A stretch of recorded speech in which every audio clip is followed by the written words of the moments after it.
दुख में किसी का साथ मत छोड़ना। एक बार एक शिकारी शिकार करने के लिए जंगल में पहुंचा।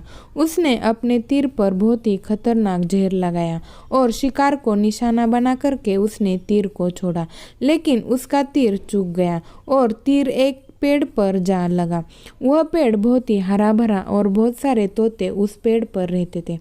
जैसे ही वह जहरीला तीर उस पेड़ पर जाकर लगा, वह पेड़ धीरे धीरे सूखने लगा और उस पेड़ पर जो भी तोते रहते थे वह एक एक करके उस पेड़ को छोड़कर जाने लगे। उस बड़े से पेड़ के कोटर में एक बहुत ही बूढ़ा तोता रहता था, जो बहुत ही धर्मात्मा और अच्छे मन का था। सभी तोते उस पेड़ को छोड़कर जाने लगे थे, लेकिन वह बूढ़ा तोता जाता था, दाना लेकर के आता और उसी कोटर में आकर के बैठ जाता था, परंतु उस पेड़ को छोड़ने को तैयार नहीं था। बूढ़े तोते के साथियों ने कई बार आकर के उसे समझाया कि यह पेड़ सूख रहा है और किसी दिन गिर भी जाएगा, चलो किसी और पेड़ पर चल कर रहा जाए, परंतु वह बूढ़ा तोता वहां से जाने को तैयार नहीं हो रहा था। अब यह बात देवराज इंद्र तक पहुंची। उन्हें बताया गया कि एक तोता है, वह जिस पेड़ पर रहता है उस पेड़ एक जहरीला तीर लगने के कारण सूखने, गिरने और खत्म होने के कगार पर आ पहुंचा है और एक बूढ़ा तोता अभी भी वहीं पर रह रहा है। वह दाना लेकर आता है और वहीं पर रहता है, जबकि उस जंगल में बहुत सारे पेड़ हैं, लेकिन वह उसी पेड़ पर रह रहा है। देवराज प्रकट हुए और उस बूढ़े तोते से कहने लगे कि आप बहुत धर्मात्मा हैं, बहुत ही अच्छे मन के हैं, लेकिन आप इस पेड़ को छोड़कर किसी और पेड़ पर चले जाइए, क्योंकि यह पेड़ कुछ ही दिनों में गिर जाएगा।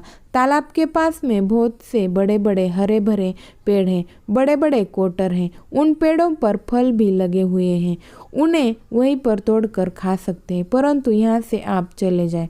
तोता बोला, माफ कीजिए, इस पेड़ ने मुझे जीवन दिया है, शिकारियों से मेरी रक्षा की है, हर मौसम में मेरे साथ रहा है, ये कोटर मेरा घर है, यहाँ मैं पला बड़ा हूँ, इस पेड़ को मैं छोड़कर कैसे जा सकता हूँ? इस पर संकट आया है तो क्या मैं इसे छोड़कर चला जाऊँ? मैं ऐसा कभी नहीं कर सकता। देवराज इंद्र तोते के इस बात से बहुत ही प्रसन्न हुए। उन्होंने तोते से कहा, मैं आपके इस बात से बहुत ही खुश हूँ, मांगो जो आपको मांगना है। उस बूढ़े तोते ने कहा, मुझे बस इतना मांगना है कि जिस पेड़ ने मुझे जन्म दिया, जहाँ मैं रहता पला बड़ा, जिसे आप मेरा जन्मभूमि कह सकते हो, आप इसे फिर से वैसा ही हरा भरा कर दो जैसा यह था। देवराज इंद्र ने अमृत से उस पेड़ को सींच दिया और पहले की तरह हरा भरा कर दिया। अब वापस से उस पेड़ पर आकर के बाकी तोते रहने लगे। वह बूढ़ा तोता कुछ समय तक और जिंदा रहा, फिर उसकी मृत्यु हो गई और वह स्वर्ग में चला गया। यह कहानी हमें सिखाती है कि जब भी किसी इंसान का बुरा दौर आता है तो इमोशनली वह टूटा हुआ होता है, उसे किसी के सहारे की ज़रूरत होती है, किसी की आवश्यकता होती है। अगर आप ऐसे समय में उसे छोड़कर चले जाएंगे, उससे बात नहीं करेंगे, मुंह मोड़ लेंगे, तो आपसे बुरा कोई नहीं है, क्योंकि आप किसी के सुख का साथी बने या ना बने, लेकिन आपको हमेशा किसी के दुख का साथी ज़रूर बनना चाहिए।